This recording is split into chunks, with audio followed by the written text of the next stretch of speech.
Hello, my friends and fellow VEDSies. It's time to play the music. It's time to light the lights. It's time to get things started and talk about the Muppet Show tonight.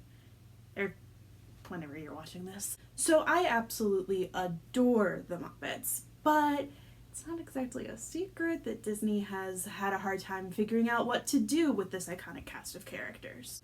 And I get it. It's hard. Over the years, I've wondered if there is a good way to use them. And I've worried that maybe you can't. Maybe it was lightning in a bottle and you just can't replicate it. But then I stumbled on a video essay by Joe Brennan discussing the history of the Muppets and what a potential solution could look like. I'll link it, of course, but here's the main gist. The Muppets were originally a very specific thing, a theater troupe. And as the shows and movies have strayed further from that, it has been harder to stick to the core of what the Muppets are, a group of people who love performing and through that have come to love each other. And so ever since I saw that video, I have had an idea for what a modern Muppet Show would look like. I've tentatively called it Muppet Variety Hour. Let's start at the beginning. It is a very good place to start, after all. We open in Burbank, California at the Walt Disney Studios. There's a meeting going on between several of the Muppets and several of the Disney execs trying to figure out what the next Muppet project should be. Now, if we had a time machine here, we would have this be an actual Disney executive because I can so easily imagine Michael Eisner having agreed to this. Bob Iger, not so much. In which case, it is probably going to be funnier and more practical to have some generic suits for the Disney side. On the Muppet side of the table, we have Kermit, of course, and Scooter, who is the youngest and most future-oriented. I will get back to that idea later, as well as whichever major Muppets makes sense for the comedic purposes. Some combination of Fozzie, Piggy, and Gonzo, probably. The suits are pitching new Muppet projects, which elicit different responses from each of the Muppets present. It can get meta if Disney is willing to. I can easily imagine a joke about the Muppet Cinematic Universe, making fun of the MCU. But the point of it is that Kermit isn't buying into any of these ideas. They're lacking the heart and soul of the original Muppet Show, and he doesn't want to put his people at risk with another miscalculation. But he also doesn't have an idea of his own, and the Muppets are starting to fade back into obscurity.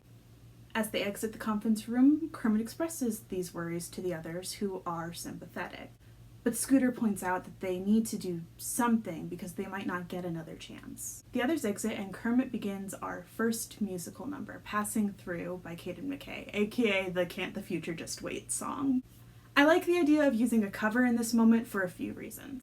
One, it lets the new songwriters get into the groove of things before expecting them to write Pictures in My Head 2 Electric Boogaloo. 2, the meme. 3, introducing a cover early on, especially a relatively modern cover, will show that this variety show is going to follow in the footsteps of the original Muppet Show. 4, textually, it just fits perfectly with the scenario that I've imagined. And 5, it's fun.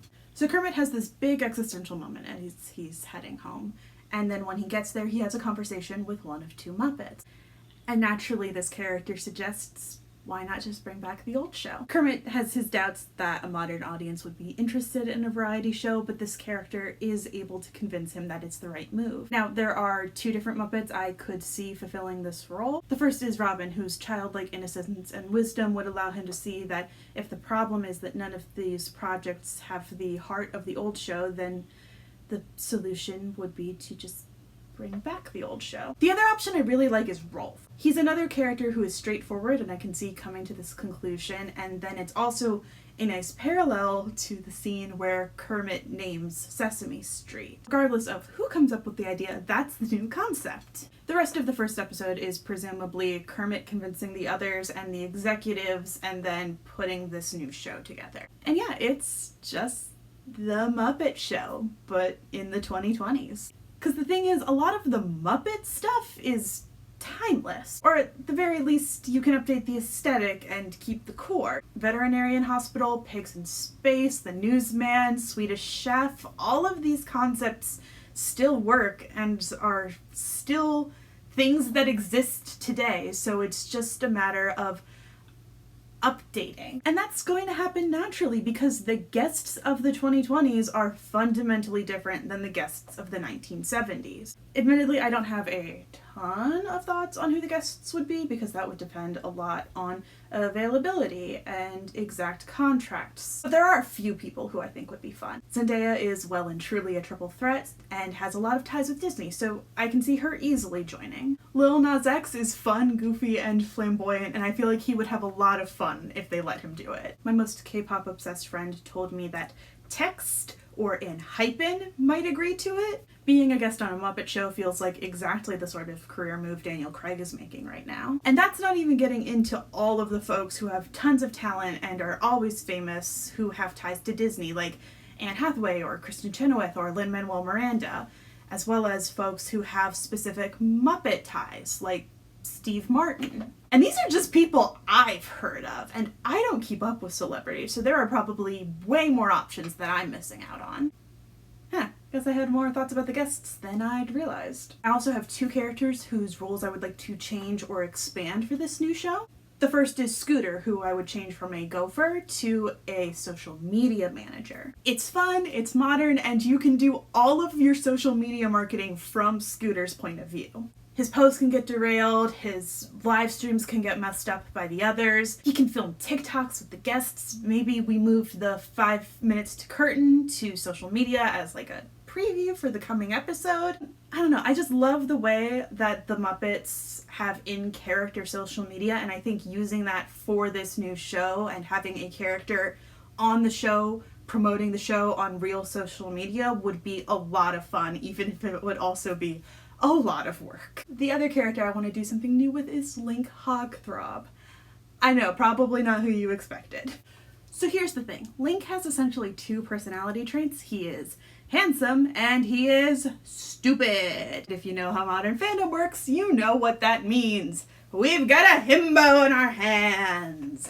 It's not going to take a lot of screen time, but establishing Link as an actor who is too stupid to live is going to garner a totally different type of fandom attention than the Muppets typically get. And I think that's the crux of this concept. There are already so many great Muppets and great sketches that you don't need to change all that much to make a successful show. The circumstances have already changed so much. You don't need to change the characters, too. You know, Miss Piggy can be jealous because Taylor Swift is getting more attention than her. Or Fozzie tries to get ChatGPT to write his new jokes, and they're even worse and make less sense than his normal ones. And sure, eventually new characters and new sketches are going to emerge, but you have to let it happen organically. But if you're trying to recapture the magic of the Muppet Show, maybe your best inspiration is the Muppet Show. My friends and fellow VEDSies, I will see you tomorrow.